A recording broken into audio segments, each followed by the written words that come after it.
Hello everyone. Sorry about the last video's lack of sound.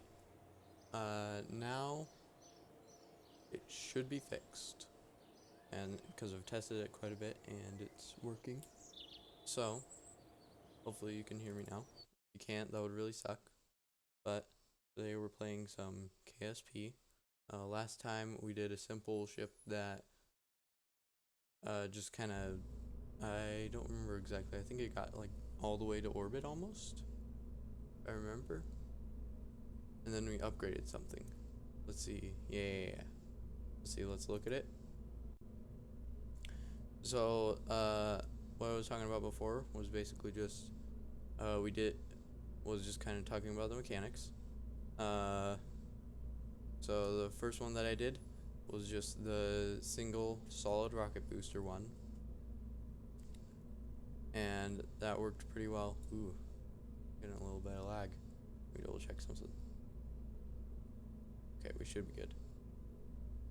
Wait, yeah, we should be good. But,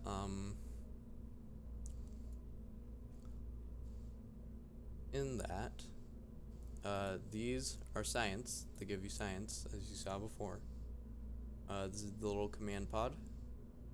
This is the liquid fuel. This is the solid fuel. And so I just talked a little bit about the basics. And hopefully the visuals will be enough to see that, or were enough to see that. But in this one, I'm going to talk more, I'm going to be able to speak. And in this one, now that we don't have that weight limit, we just have the part limit. We're going to want to use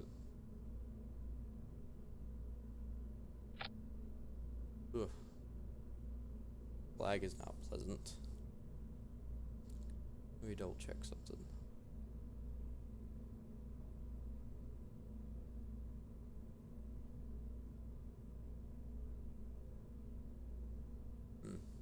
Weird. Either way, let me actually lower the graphics a tiny bit. Oh wait.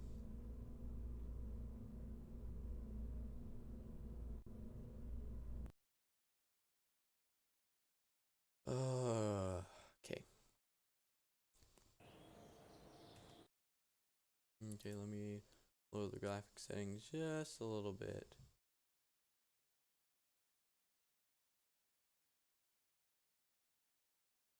Okay. Accept, and resume. Hopefully that helps a little bit with the lag. Oof. I see why. My computer is kind of not very good at the moment. Should be improving soon. Ugh.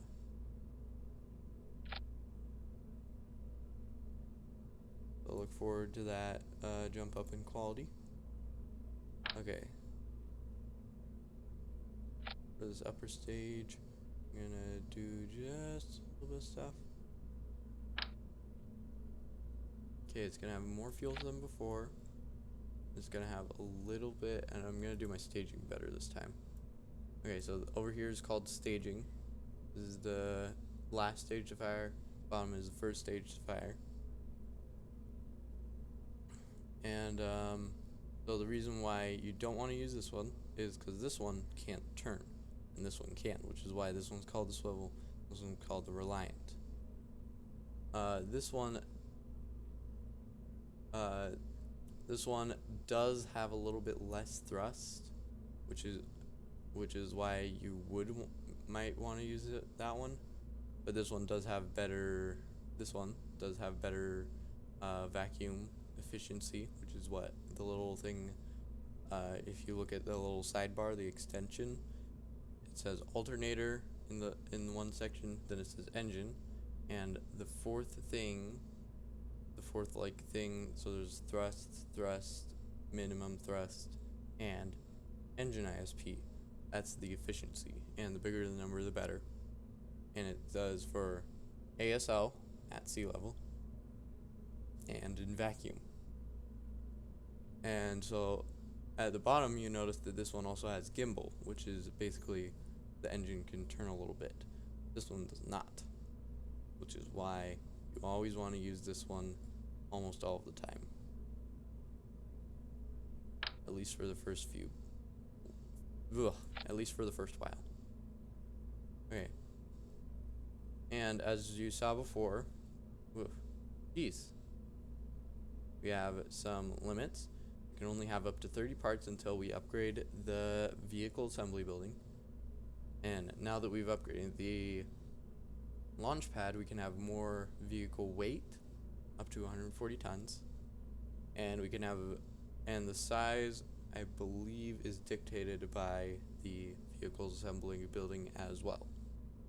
So, we're just going to quickly, never mind. But we're going to assemble a new one.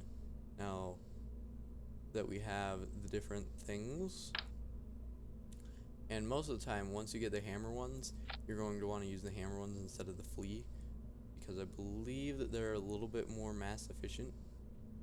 So this one has, how much solid fuel does it have? Let me look. Let's see. So it's 3.5 tons. This one's 1.5 tons. This has way more solid fuel. Like, yeah, a good bit over. Yeah, a good bit over double. A very good bit over double. Which makes sense. But, yeah. Mass, like it, yeah, it has way over double the solid fuel and only a little over double the mass. So it's much more mass efficient to use the hammers whenever possible. For the weight limit though, you might have to be forced to use the other one. And those lag spikes are not pleasant. I might just save this real quick, leave, and lower the graphic settings all the way down, because it's not good.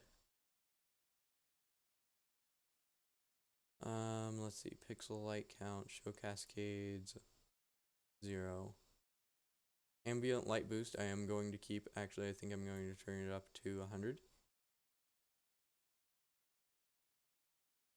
Reflection, refresh.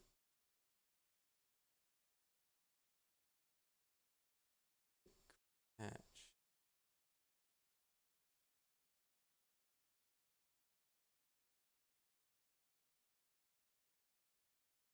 Not dynamic.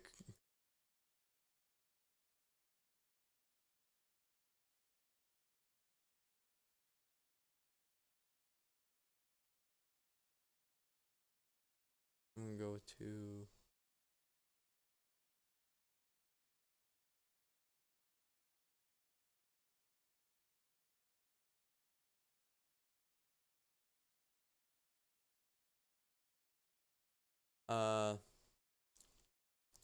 so I do have a few mods, but they're very, very quality of life. Except for the one, which I am going to not use. It's a little bit bright for me, but might turn it down for YouTube. But on YouTube, I know that it gets very, very dark on the dark side. The ones I have are Herbal Alarm Clock, which is just kind of a quality of life change. Just makes it so that you know when you're going to be able to do things, like when the best time to do things is. And it's going to be more useful later. At the moment, it's not very useful. And the other one was just a view mod, so it's basically just a camera mod. So it doesn't affect gameplay, like, at all. And that's what I'm going to quickly quit. And I do not, again, because really bad computer, it takes, like, way too long. to even open an editing software, let alone run it. So I cannot edit out anything. Okay, graphics. Screen detail. Okay, full screen. Desync. Frame limit. 60 FPS. Pixel light count. Let's do 7. Let's see. Render quality fast. Fastest.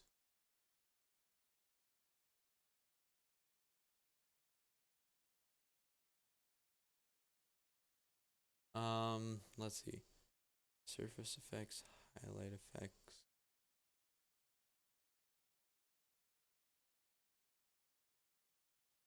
I don't know what this does. Sonic patch. Orbital line fade strength.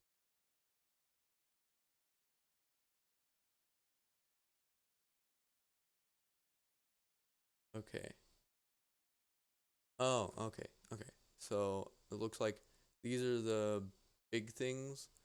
These are the littler things. And I don't know exactly what this is, but I'm gonna do it to the local sphere of influence exit. So it might be better. I really do not know.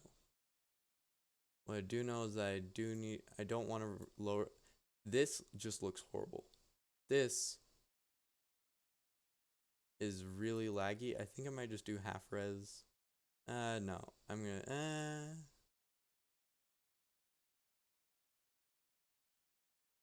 gonna do low aerodynamic effects because those are freaking really annoying. Fly, accept.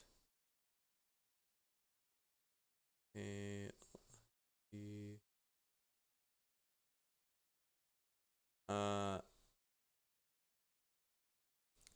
I might do a very quick game restart. Maybe. Not even sure.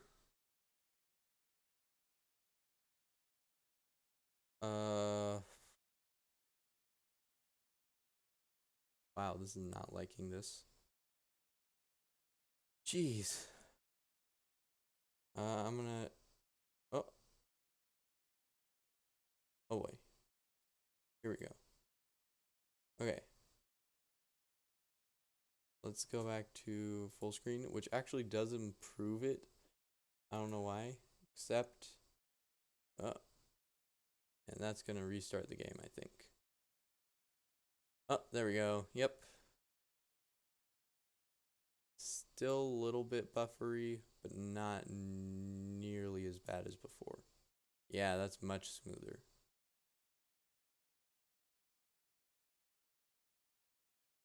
Where is it? Here it is. No. There we go. Okay, it's gonna load the scene, and that's gonna take a moment. But this should be better. And also the ship itself will probably look a little bit better. So that's nice. Oh, yeah, that's much better. Much better. Still a little bit laggy, but way better.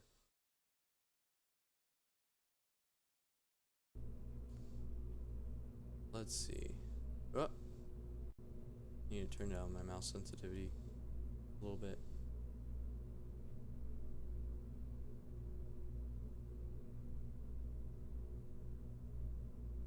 Okay. Let's load this one. I believe is the one that I was working on. Let's see. This and this. Yep, that makes sense. Let's zoom in a bit. But now, the ship should look a fair bit better.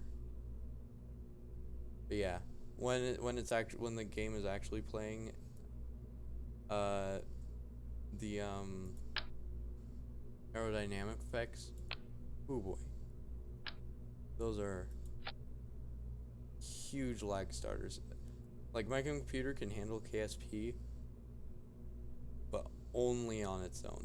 You can't handle like anything else with it. Let's see. Bring that up. What I'm gonna see if I can do is I'm gonna try to make some quick liquid side boosters. Okay, good. Stop. Okay, go to the thing.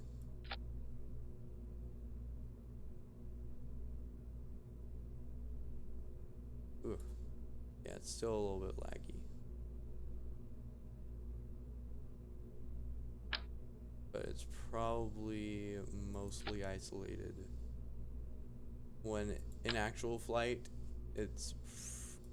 when it's not in the little aerodynamics phase, it's pretty okay. Yeah, here's where you would want to use the Reliant engines, because honestly, you can't control this much anyways with just the things that I currently have. So it doesn't matter that much.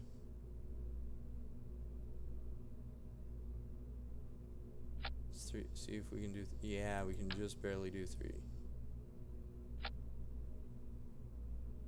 Okay, now back up to the top, and I am going to add the thermometer, at least. And ooh, just remembered, before I do that, I do need to add, oh yeah, I don't have that.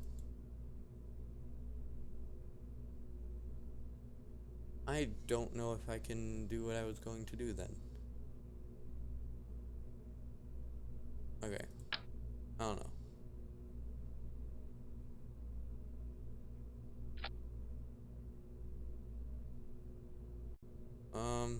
But that's not science. This is science.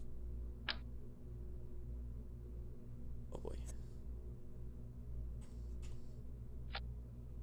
Oh, it's exactly.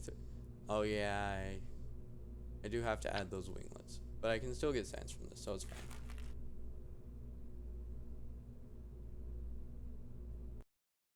Okay, I'm gonna launch this real quick. And I'm going to see what I can see.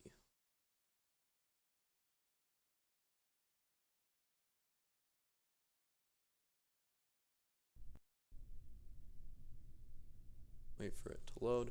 But seriously though, ugh. Okay. So let's turn on SAS. Throttle all the way up.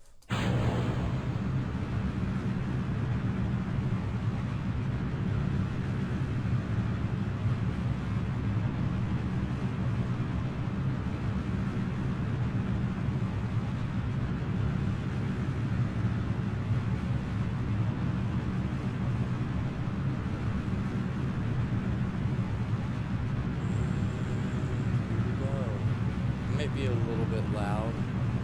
I'm gonna double check that real quick.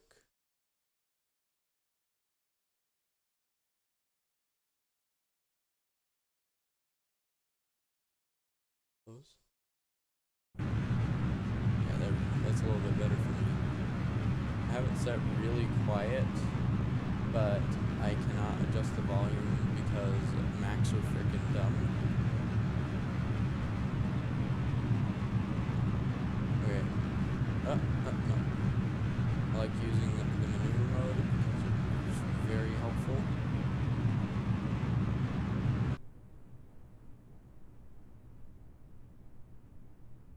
We're gonna coast a little bit through the atmosphere.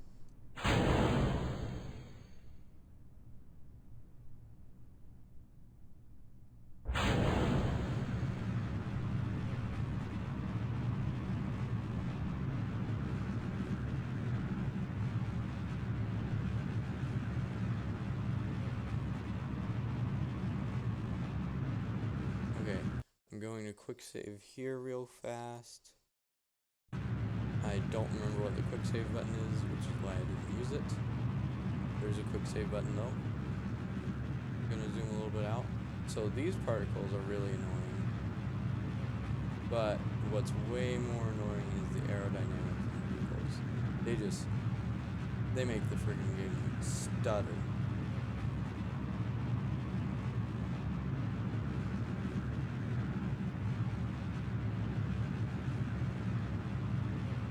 Sorry for any background noise as well. I do have a dog. Ooh. Okay, I'm gonna turn a little bit. Okay, I'm gonna coast to apoapsis.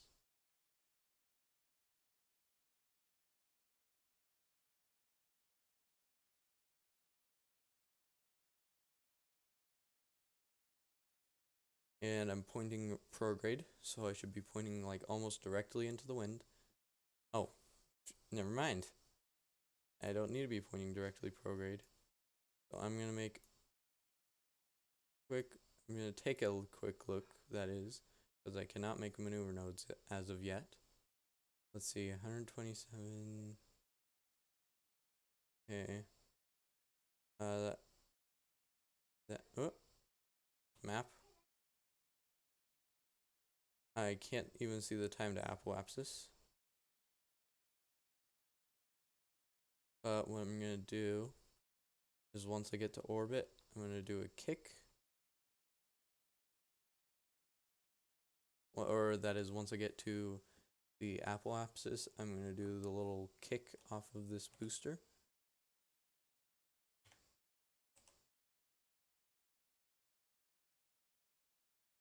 And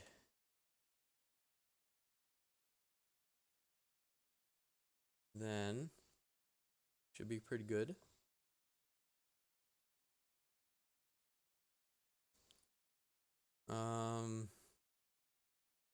We're just gonna wait a little bit. I'm not gonna time warp because it is going so fast.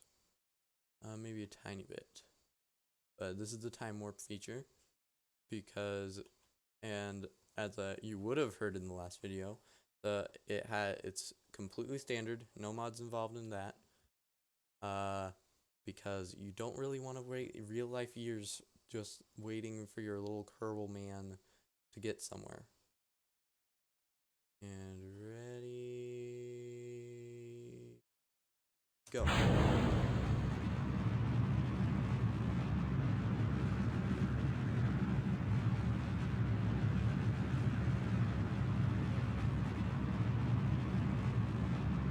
This might kick me all the way to orbit, but I don't think so.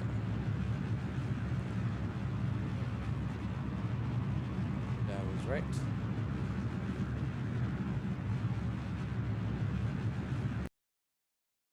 Okay. So, wow. Okay, it is at least somewhat wide, but it is, man, that was a very suboptimal.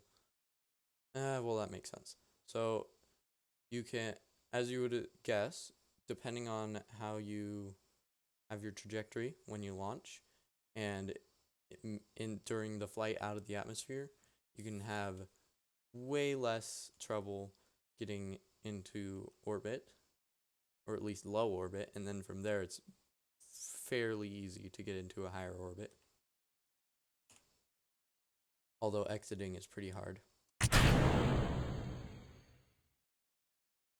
And so I'm going to try to get myself into a little bit of a higher orbit so that I can, but I'm not going to spend all my fuel, but if I'm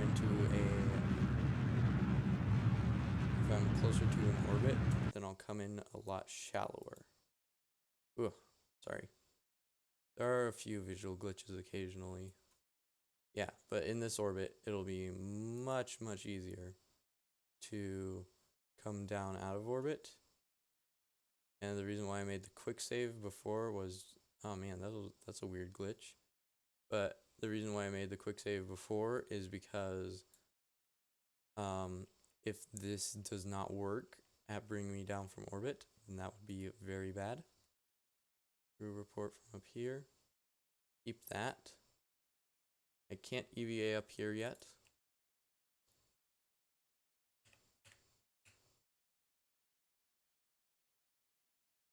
Now, depending on how I'm coming down, I'm going to guess it's going to be like this. No, it's not. It's going to be like this. I need to be pointing. So I am going to come down engine first, because otherwise I will die. That's the main reason. The first bit of the atmosphere, easy. Second bit of the atmosphere, pretty fine. But once you get below like 50,000, then it starts getting heated up. And if you're going too fast at something more like, if you're going too fast lower in the atmosphere, it'll basically just break everything except for heat shields, which I do not have yet.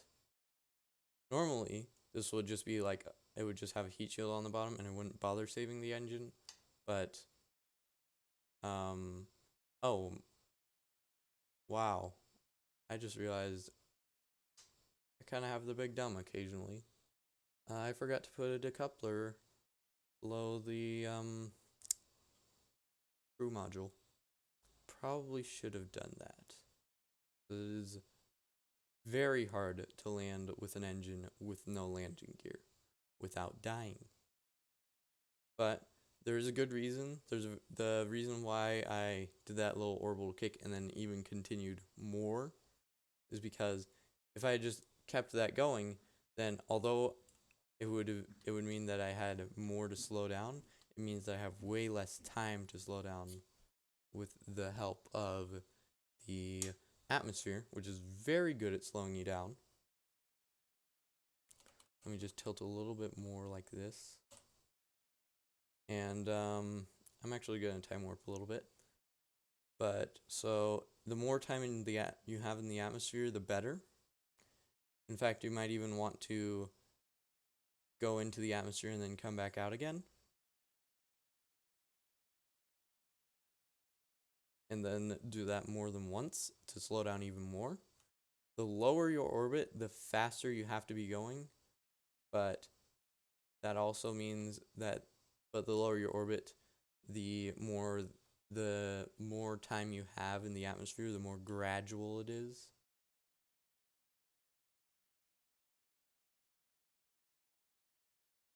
And so as you see in the upper atmosphere, there is not much atmospheric heating at all.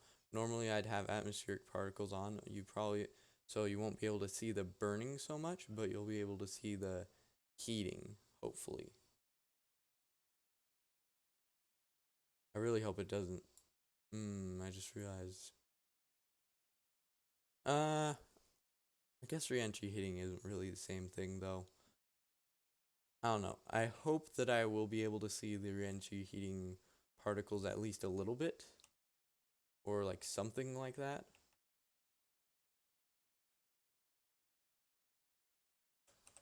Also later you do also get you can just point them prograde. You can have them point themselves prograde or retrograde.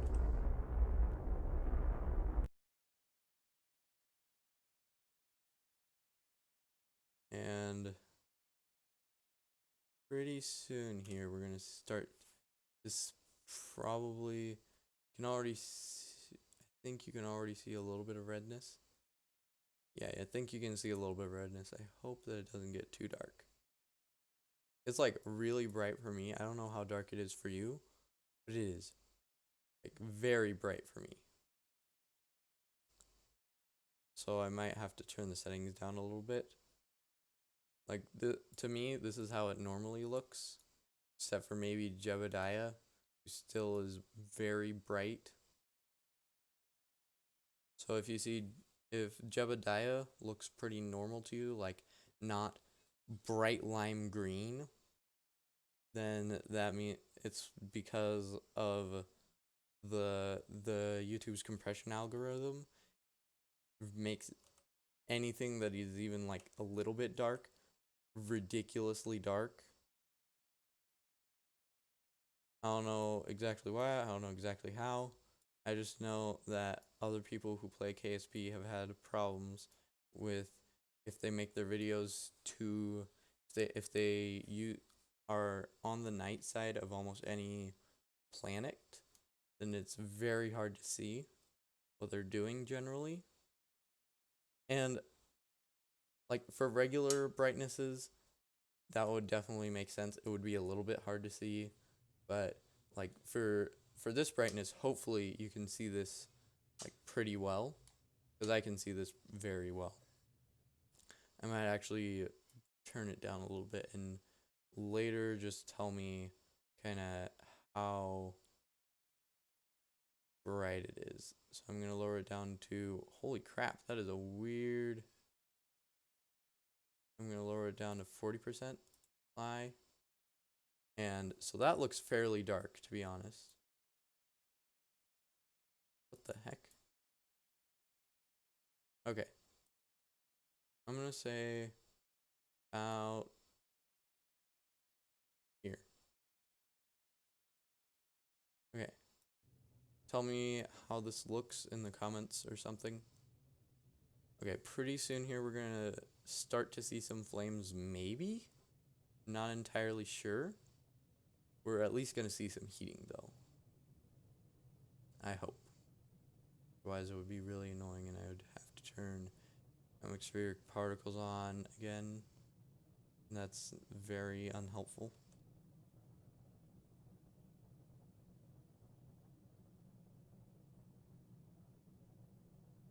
If you can hear, you can still hear kind of the atmospheric heating. I might have to turn those back on, to be honest, because that is very not good. UI, light UI. Okay, let's see.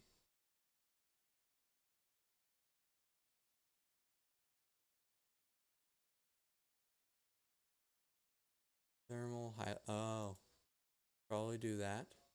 Number one. And I don't really want to have to.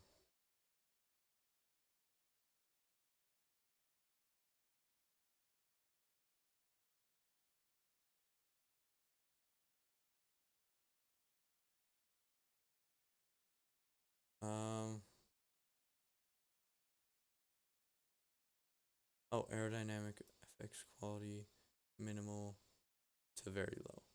Apply. Oh, there we go. Yeah. So it usually looks much better than this.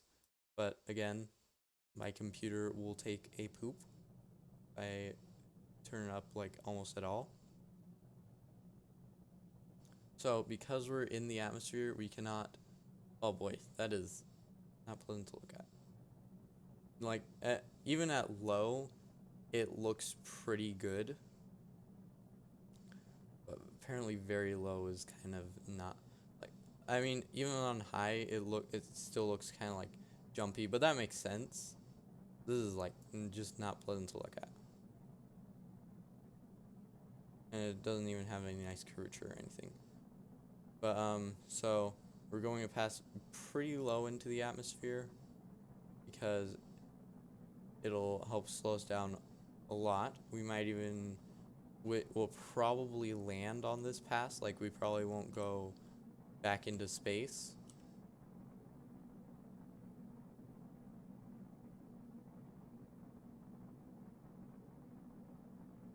And we should be pretty fine based on what's happening.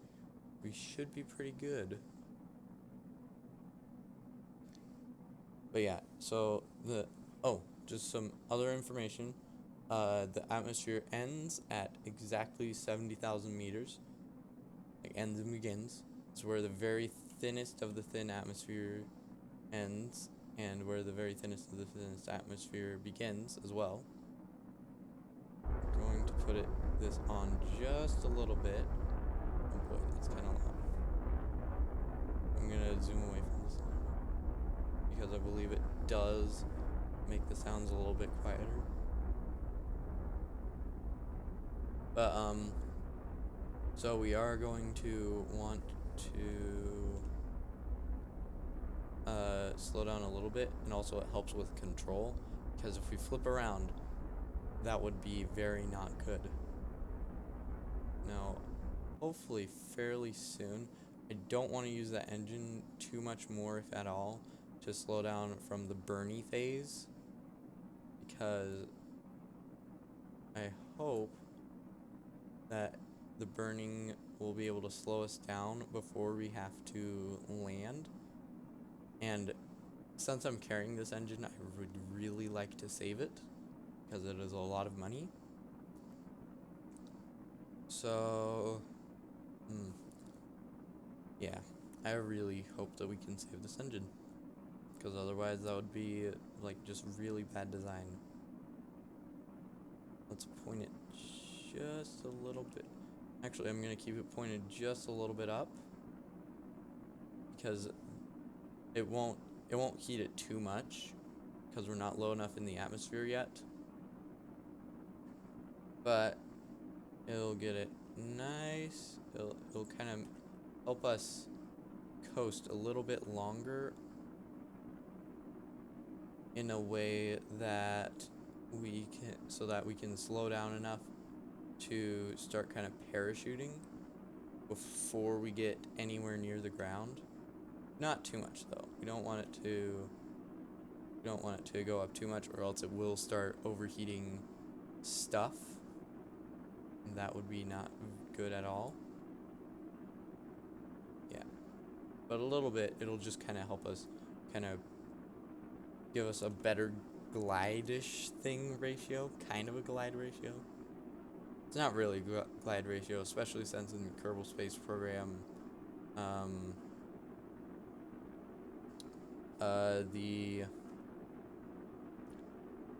there's basically almost no lift from just bodies. It has to be a lifting part to do any lift. That's just how it's coded. And so this does help us, because it slows us down more.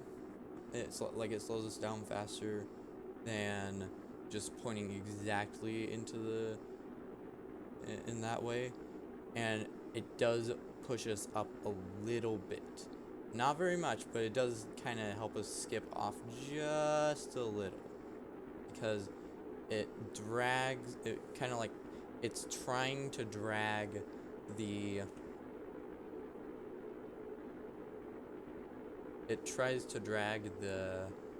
retrograde indicator towards it, basically. That's kind of what happens from the drag. And so once it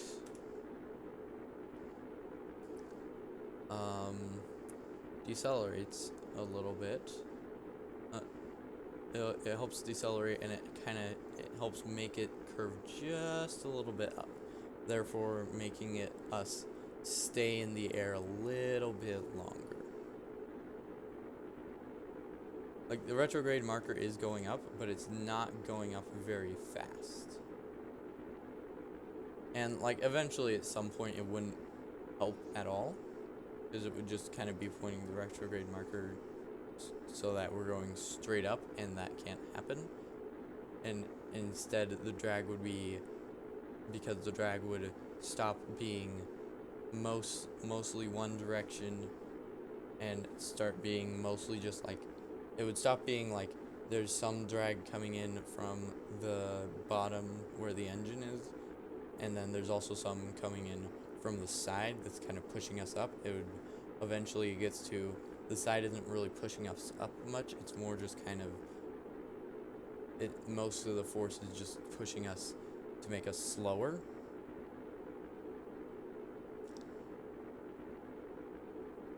And so basically, when the retrograde, which is the retrograde marker, which is basically, it points the opposite of where you're going, is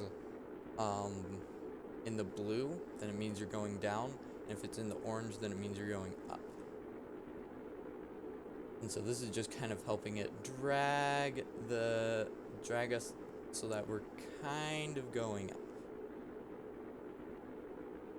Oh, and you notice I'm going to shift back quite a bit.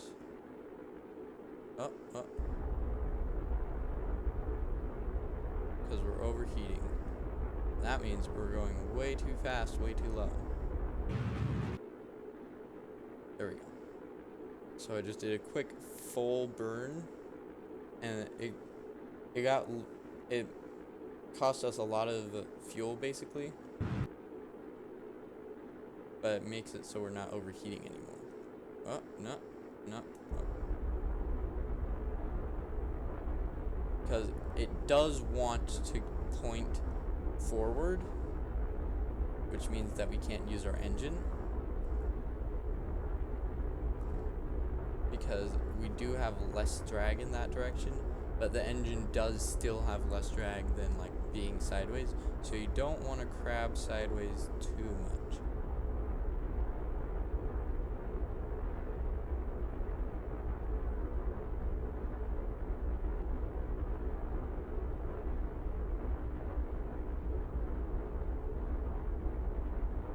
And as you can see, it is very, very annoying to keep this anywhere near where it's meant to be.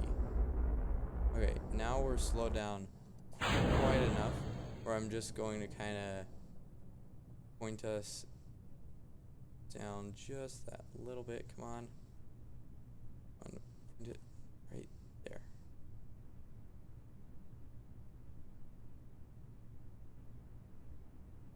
And we're slowed down enough that I feel comfortable not needing to use the engine like at all until we're just about to land. This landing's going to be very annoying though. Come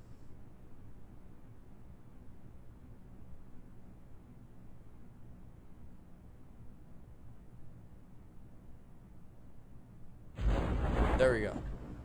Okay. So that last tiny bit of fuel we're going to use to land so that we hopefully don't break the engine. We're going to like slowly increase it when we get very, very close to the ground. And hopefully the parachute will fully deploy pretty soon. Pretty soon.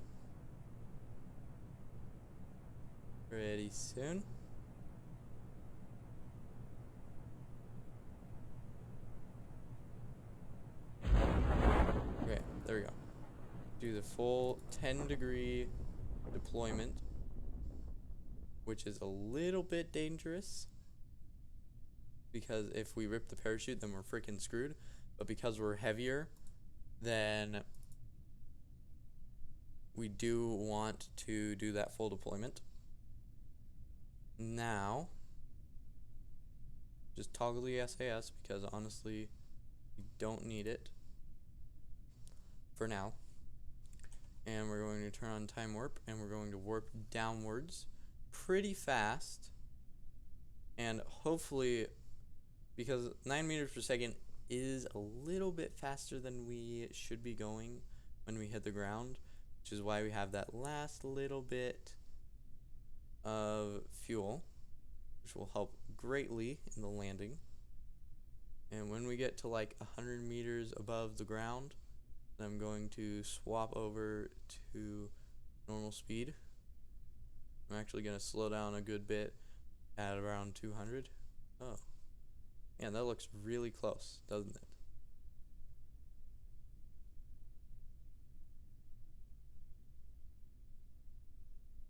Because we do burn through the fuel like very fast.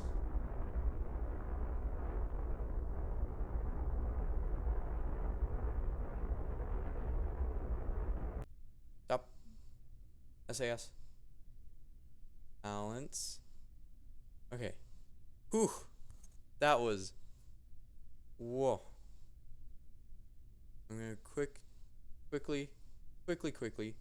EVA, report, go, board, SAS again. Whew. Yeah, this is very atypical craft. I bet this the center of mass is probably actually like down towards here at the moment, but if these were full, it would be like right here. That is not stable. So we're going to recover this vessel, and it won't give us too much science probably, but it'll give us a good amount. It'll give us enough. And it'll also increase our reputation and stuff. Yeah, not that much science. A good bit of science. But what it does give us is it gives us quite a good bit of funds back because we took the engine back. Like it is very hard to go broke in the career mode. Not only because there's literally a bailout option, but also as in bailout grant, which will just basically instantly give you a bunch of money. Not that much money, actually, like a little bit of money, but makes you basically destroys all of your reputation that you could possibly have.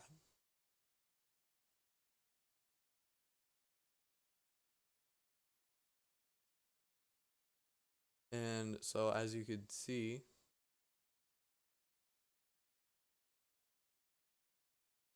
then, so the honestly, reputation, I don't know what it does very much, other than like, does it do something? Yes. Is it super helpful? Not really. But like you can use it to it can be a cost for other things basically. You basically like use your reputation as basically another form of money. It's just really hard to get money.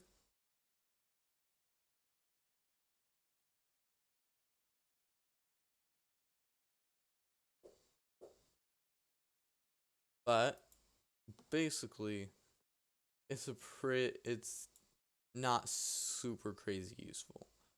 The science is used to do science things. The science is used for science, as you could guess by the name, science. And it's used to research the tech tree, which is very big. And here I'm going to give you a quick peek of the other mod that I have. It's right, nope, that's not right. That's not right either. No. Here. These two things are not usually here. No. I think there's this one. So basically, and also this one. Most of these actually. Yeah, all these last bits. They are from a mod that it basically, honestly, in this, it will mostly be used for looks. Like the things that they have there are functional, but I don't have any of the mods that go with it because I don't really want to use them right now. Like all these, most of it's the exact same. There's just a few spots where it's basically just a space station building kit mod. Like, here we go. This, and this. And this has the texture updated, which is part of the mod, but like it's usually there. Same as this. This has the texture updated. Has the texture updated, but they're usually part of the game. This bit is new. Basically, it adds station cores. It adds like gravity rings. Let me see if I can find one. It's probably not in here. fan modules. It also adds little tubey things. Specialized construction might be it. It adds some storage modules. Most of these aren't very useful without other mods. Like, they're meant to be used with other mods, basically. They just kind of look cool. Like, normally there is inflatable, there are inflatable things, and like all these up to, no, just these, this, and this are normally in here. But this is just a centrifuge, so it looks cool. It looks cool. Looks cool. This is actually very functional. This is just for the function of leveling of bases, basically. Just like, it's just simple base legs so that it actually looks fairly nice. But most of this is kind of like for the looks kind of stuff. Like, it's got some function, yes. But it is like super crazy useful. Does it throw anything out of whack? No. No, it doesn't. And there's not that much in it. Just a little bit of a few things. I don't think there's one in here, actually. But a little bit of what we're going to get next is... Next, we're probably going to get one of these for research bits. We're going to get one of these for research bits. And inside of that here is, so there's better engines and a bigger fuel tank. There's a crew cabin, strut, that's not useful until later. Some structural fuselage, a flag, and an adapter and a little stabilizer thing. In here, there's airplane stuff, but very small. In here, there's the first controllable wingy bits and a very small extra reaction wheel, which just kind of helps you turn in space without having to use a bunch of rockets. And over here is some of the more useful stuff. It's the basic science parts, which include the first probe, the first battery pack, very, very, very helpful Science Junior, the pretty helpful experimental storage unit, which just basically you just put stuff in it and it's a little bit more resistant than some other stuff. Radiator panel, that's pretty useful. Radiator panel and the high gain antenna, the first useful antenna, because the normal antenna really sucks. So basically, this is completely reliant on this. You basically can't have the reaction wheel without a battery, or else it's just not very useful. This works pretty well on its own, but it's very helped by this. This works pretty well on its own, but it's pretty helped by... which one is it? This one actually just kind of works on its own. It has to have the stuff before, but it works pretty well on its own. It is helped a little bit by this, but it already has its own tailpiece, so honestly, But this one is the most useful one on its own. This one's pretty useful on its own, but this one's very useful on its own. This is probably the next one we're going to do. Just because this one has... Basically, it comes down to just the Science Junior and the battery. The Science Junior, ridiculously useful. It'll get us like all of our science, basically. I'm not going to be playing lame, because you can play lame by basically... So technically, what I could have done is I could just make like a tiny little... As soon as I have wheels, that is, I could just make like a tiny little rover and basically get a million science on Kerbin and then just like unlocked all the things, basically. But I'm not gonna do that. Over here, It's very important. This is mission control. This is where you actually... Shut up, Kerbal. So this is where you actually get all of your money, basically.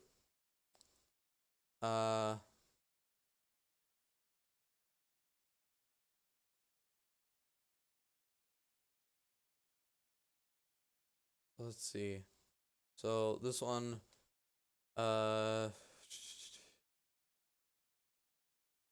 these ones are really annoying. Shut the heck up, Kerbal. No. No, no. All of the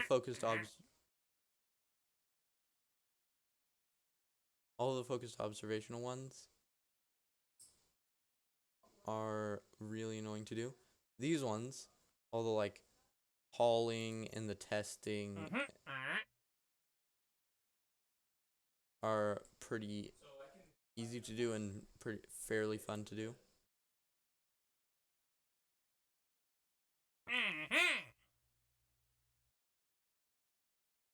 And then this one is basically just eventually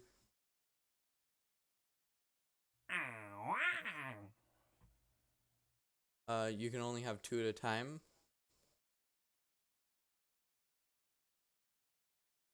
But shut the heck up. But this one I'm gonna do as well because I need to do that anyways, to be honest.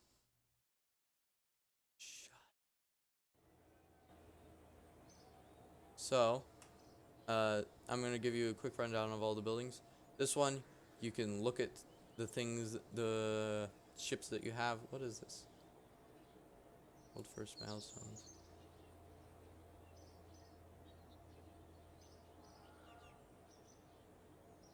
Oh boy. Yep. But, so,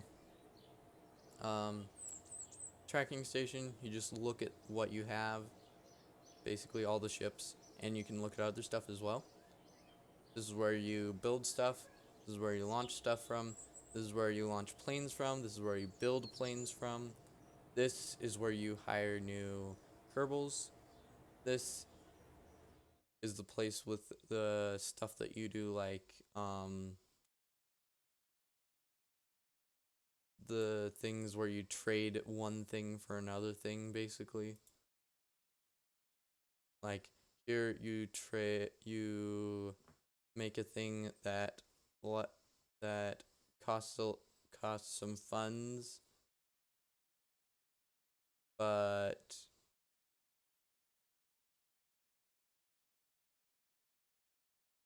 so it takes off funds for doing stuff. Like, it's cheaper to do stuff, but it kind of drains on your reputation. This one is very interesting, actually, because basically, so when you recover something, you can get some amount of money back, and it depends on how far away it is. So this basically says, oh, if it's far away, then you get more points because it's easier to find it, basically. But if it's close, then you get less points because it was basically you had to add these little things onto your vehicle, and they cost some.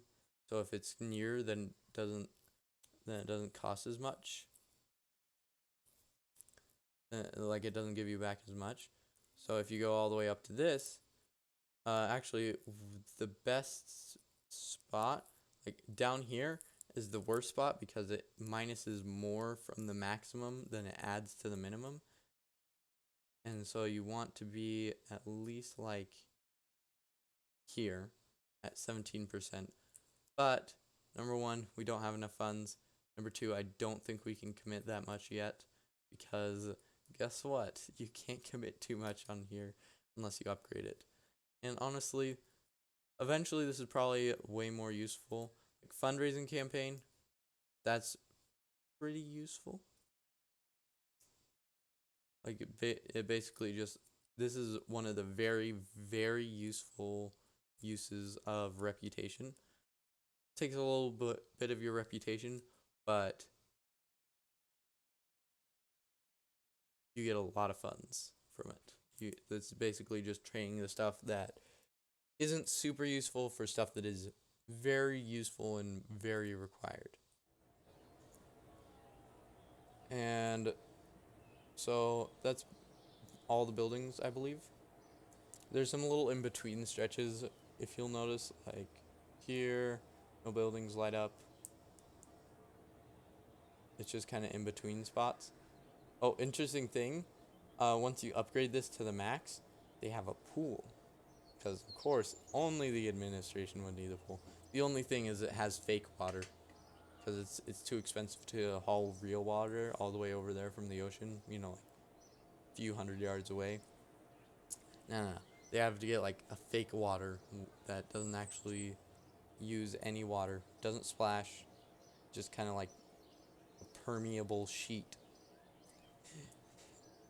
Which is just kind of silly. But, okay.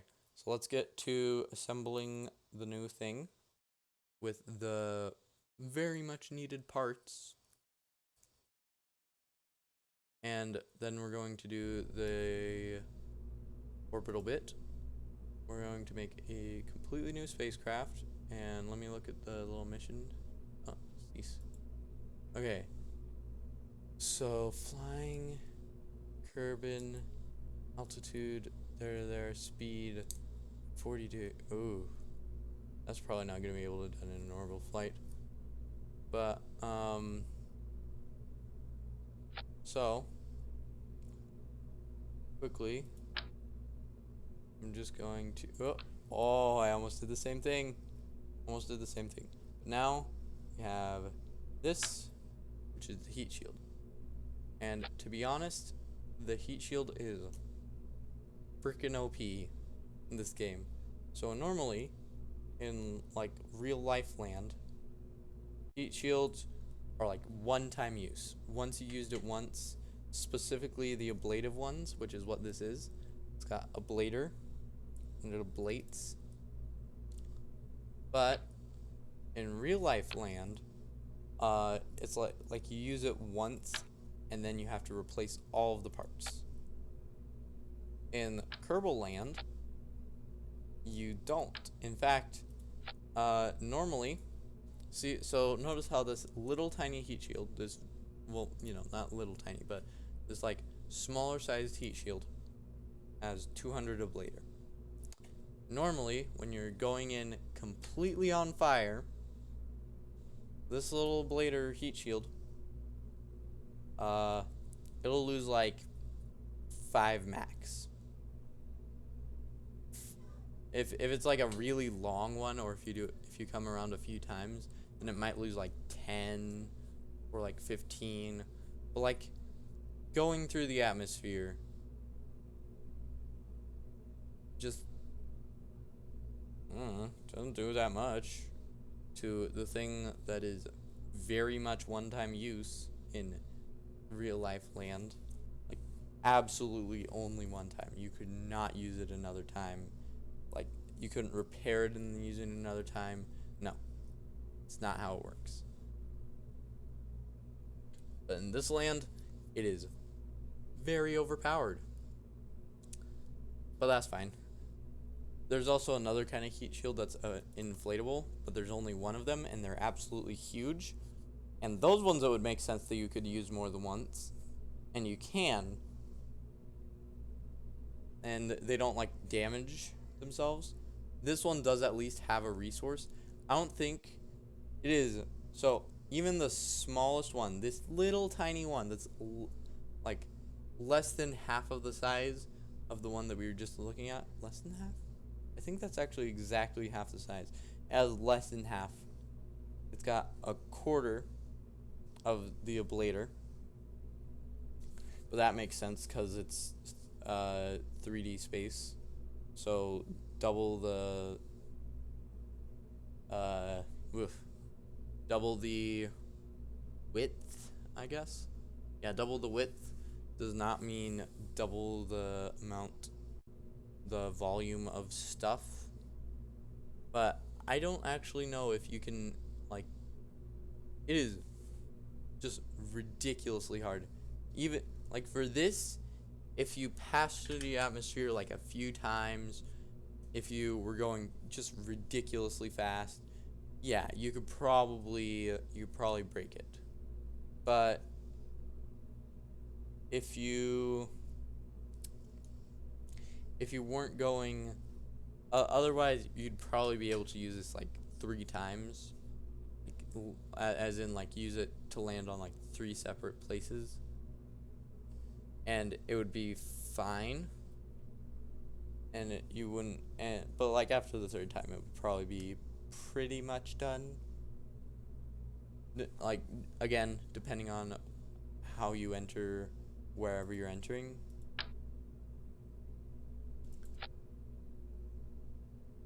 Okay, I'm going to have to keep a very careful eye on the part count though. I am not going to be able to do the same thing that I did with the last one with the little liquid fuel bits. No. I'm gonna have to do all solid fuel basically. Utility, oh yeah, and also this one adds more parachutes. Instead of just a little dinky Mark 16, which is just that one. This one's the Mark 16R. This one's just the Mark 16. But the dinky little Mark 16, cease. That one, it exists. It's fine. There's nothing wrong with it.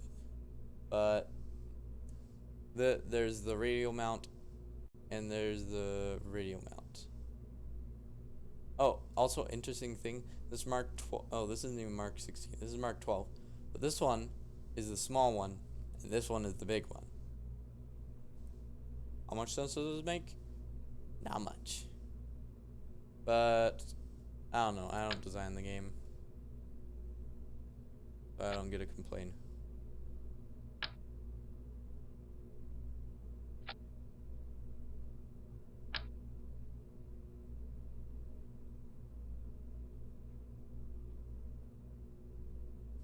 Oh boy. There we go. Almost there. Bam. Oh, another cheaty thing that I won't be doing. I'm not going to use part clipping for anything except for maybe some aesthetics. Like, this is just aesthetics. It doesn't really change the air resistance as far as I know.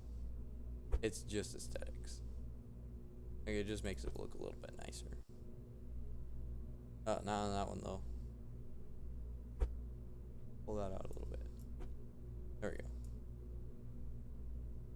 But as I'm pretty sure that this doesn't change, because how KSP calculates drag is not real life ways. Basically, so if I have this little command pod over here, then see how it has those nodes? Depending on the size of those nodes, they'll have more or less drag, and depending on if they're occupied, they'll have more or less drag. So basically, if the top one is occupied, it'll have very little drag compared to if it's not occupied. It also depends a little bit on what's occupying it. Like, if it's the same size, then it's good. If it's more size, then it's not very good because the other one would be less size. But if they're different sizes, it's not as good. But otherwise, if they're the same size, then it is pretty aerodynamic. However, like, the most aerodynamic thing is not here yet because I don't have it unlocked. But either way, so let's continue down here, and I am going to just put a hammer here still because honestly I don't need more. this is a smaller, like middle-ish stage. But here, I do want the thumper. But I'm not gonna be like, go freaking buck wild and have like 5 thumpers. No, no, no, no, no, no. I might have it have some hammers on the side. Yeah. I'm gonna have it have like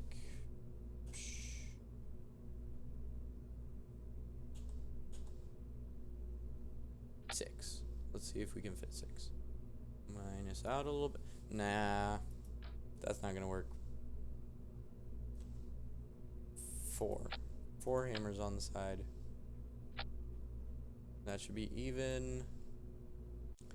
And so like if I launched it right now, these would be very unaerodynamic. But if I add this, then they're pretty aerodynamic. They're not crazy aerodynamic, but they're pretty aerodynamic. And now I'm gonna go with, yeah, this configuration. So like for example, this has a lifting surface. And oh, another interesting thing was found recently that I'm not going to use because it's cheaty. This has a lifting surface.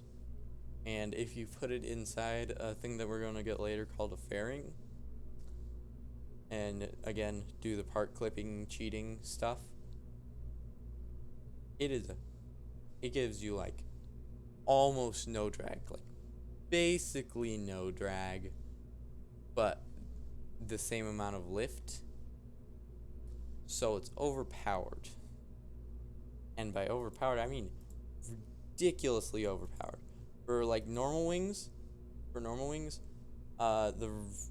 wing area is connected to the same thing as the drag, but for some reason this one's not.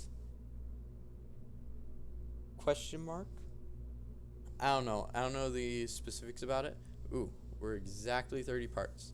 Yeah, that's so once I upgrade the vehicle assembly building, then it will be much easier. But right now, I got nothing to work with. Got nothing. So for this, I'm just gonna call it orbit, and that's gonna be it. If I had my preference, I would probably.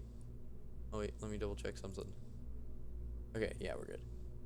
But if I had my choice, I would also have a drogue chute on here. But again, we have reached the limit. And oh, another interesting thing, the heat shields actually have a very low drag for what like their regular shape. Most things that are similar to their shape are pretty high drag, but they have a very low drag because otherwise it's basically so that you can do recreations of Apollo style stuff with a lifting body entry